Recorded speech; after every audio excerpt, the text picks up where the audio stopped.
Bonjour, bonjour, chers téléspectateurs de notre émission Jésus t'appelle à l'aube, présentée par votre humble serviteur, le révérend pasteur Ravi Noël Kassa.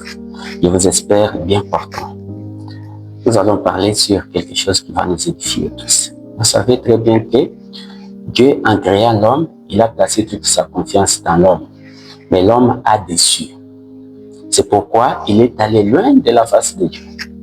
Et le monde vivait dans les tourments, dans les complications. C'est pourquoi, du temps de Noé, à travers les déluges, l'homme a été exterminé. C'est pourquoi, du temps de Sodome et Gomorrhe, l'homme a été exterminé par le feu. Mais Dieu a vu que je risque de détruire toute l'humanité. Or, parmi eux, il y en a aussi qui sont restés fidèles à la parole de Dieu. Par exemple, de Noé. La réconciliation entre l'homme et Dieu est symbolisée par la présence de Jésus-Christ dans nos vies. Lorsque tu acceptes Jésus comme Seigneur et Sauveur, c'est-à-dire ta vie devient une vie nouvelle.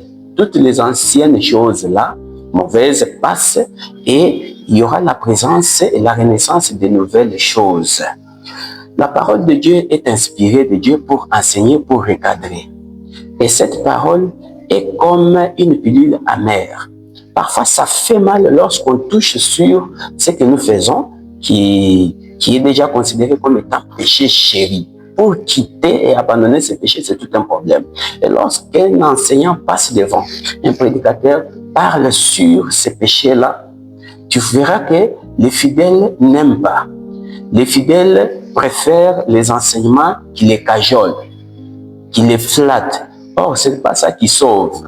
C'est comme 2 Corinthiens, le chapitre 5, le verset 17, qui dit « Si quelqu'un est en Christ, il est une nouvelle créature. Les choses anciennes sont passées. Voici toutes choses sont devenues nouvelles. » Et tout cela, c'est parce que Dieu est venu, qui nous a réconciliés avec lui par Christ. Donc, vous comprenez que la réconciliation entre Dieu et l'homme, c'est Jésus-Christ qui est symbolisé, qui est le juste milieu. Nul n'ira au Père sans passer par Jésus.